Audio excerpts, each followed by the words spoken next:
Gostei disso. Posso interferir aqui só para Vamos, fazer um parênteses? vamos. É, tá bom, então a consciência estando externa e acontecendo isso que aconteceu com o Dr. Miguel Reale, é, se a gente for pensar então num cara que tá bêbado, ele tá atrapalhando as funções cerebrais dele com álcool. E isso interfere na consciência que tá fora, não é? Interfere na. Veja, o cérebro ele tem alguns territórios de inibição que você usa para inibir certas pulsões.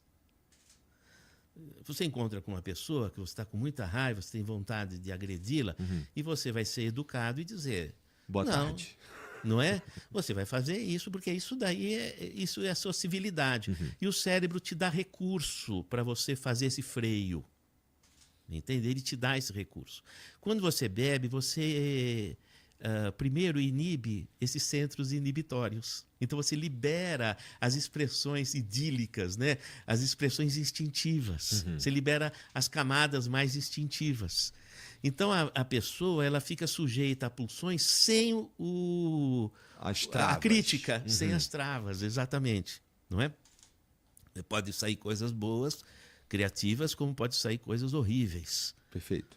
Não é? Então, o álcool ele faz isso. Aí depois, quando ele inibe esses centros excitatórios, assim, aí a pessoa já fica cambaleante e cai. Não é?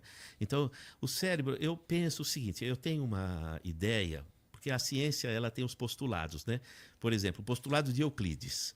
Existe o ponto, a reta e o plano. Ou você acredita que existe, ou não existe geometria nem engenharia. Não tem como provar que existe o ponto, a reta e o plano. Chama postulado. Então, eu tenho um postulado básico ao enxergar o pensamento científico de que existe uma consciência e essa consciência se projeta sobre a matéria. Tá. Tá? Eu tenho essa visão. É como se eu saísse da bancada científica, avançasse sobre o observador e tentasse entender o que é aquela consciência. Não é? Então, voltando para a questão dos jovens, que eu acho que vale para todos nós, eu acho que o grande perigo é entregar para a máquina um poder que você tem e deixar de investigar esses poderes que o cérebro tem muito mais desenvolvido. Porque é a partir dele que você pôde expressar sua inteligência e fazer as máquinas. Sim. Então você imagina o potencial que tem. Não é? Então eu acho que esse é o grande perigo. E isso que está acontecendo, as pessoas estão esquecendo de si, dos seus potenciais, das suas estruturas. E isso deixa a pessoa perdida. E essas estruturas, elas são vizinhanças nossas de extremo valor. Por exemplo, quando você observa uma estrela, tá? Você observa um túnel do tempo. Sim. Uma estrela que está a 8.000 anos-luz, a luz que chega até você demorou 8 anos para chegar aqui. Então a luz que você vê, a estrela que você vê é de 8 anos passados. Então, quando você observa uma estrela, você constrói elementos de cognição que dizem respeito à percepção de infinito, a percepção de um tempo, o desenvolvimento de um tempo interno e a percepção de pertencimento à natureza. Quando a gente vive só no relógio, a gente perde a cognição cósmica e perde a sensação de pertencimento. E aí vem uma grande chaga da humanidade hoje, que é a percepção de solidão. Então, quando a gente fala de percepção de nossos potenciais, ele envolve... É como, por exemplo, outro dia eu estava conversando com o Alex Atala, o cozinheiro, né? Ele me falou o seguinte, que ele estava na Amazônia e tinha os Yanomamis, a nação Yanomami. E ele estava me falando o seguinte, que eles, à noite, eles são livres, assim. À noite não é 100% para dormir, eles podem querer fazer alguma coisa, cantar e tal. Então eles falam que é o espírito da noite e o espírito da floresta que surge. Então é comum você ver o indígena cantando ou se expressando, e aquele lá, que é o indivíduo da história, ele sai pela floresta para pegar uma planta medicinal à noite. E ele tenta e não acha. Aí ele senta e para. Sabe por quê?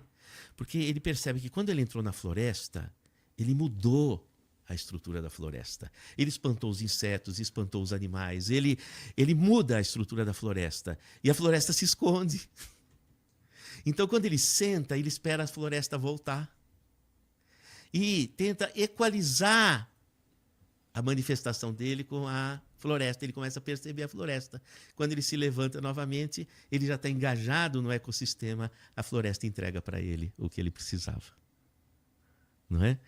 Então, o que acontece? É uma percepção de o quanto que a natureza dialoga com a gente. E se a gente não tem essa convivência, nós perdemos esses algoritmos, que eu considero algoritmos divinos. E é possível se reconectar a eles a qualquer tempo, na tua opinião?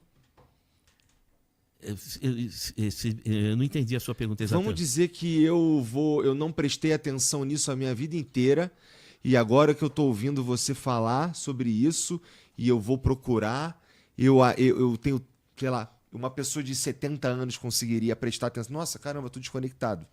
E correr atrás? Olha, eu vou responder de uma outra forma, chegando até onde você está falando. Tá. Primeiro, quero dizer para você o seguinte: nós temos um tapete de células-tronco que vai da base do nariz até o meio do cérebro, no teto do terceiro ventrículo. Esteja você 120 anos, você tem um tapete de células-tronco à disposição para reconstruir o cérebro. Interessante. À disposição. Tá? Não sabia disso. Bom, aí o que eu ia falar é o seguinte. Nós temos um fenômeno no cérebro que é chamado de poda neuronal. Uhum. Ocorre uma poda neuronal até 1 ano e pouco de idade, e depois outra na pré-adolescência, na puberdade. 11, 12 anos, 10 anos, mais ou menos assim. O que é essa poda neuronal? Porque o cérebro, ele gasta muita energia, ele esquenta. Então, existe uma economia da energia. Então, se você, ao nascer, você começa com os estímulos, você vai selecionando as redes que você usa.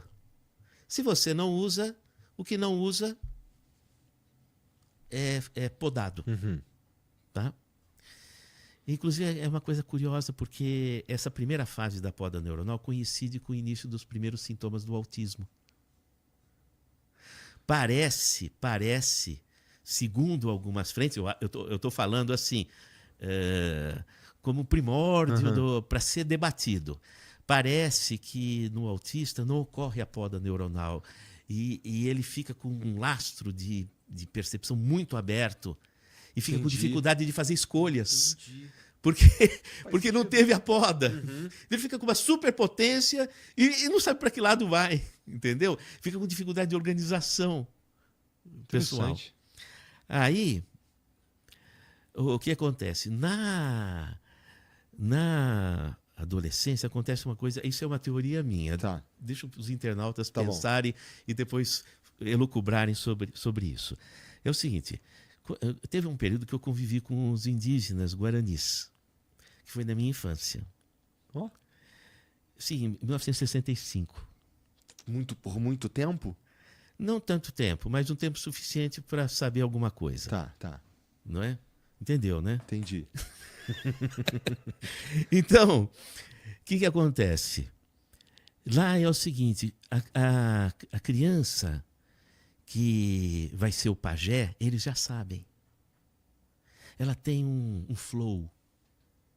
Você tirou o nome flow do Mihaly Csikszentmihalyi, não é? Cara, a gente tirou o nome flow de uma pira muito louca aí que era para ser outra coisa e acabou ficando isso. Depois eu te conto. Porque flow é um estado de espírito, é um estado mental. A gente acabou chegando nisso aí. De de hiperfoco e de capacidade. Isso é uma expansão de consciência. E tem crianças que têm esse poder. O cacique já vai dizer, esse vai ser o pajé.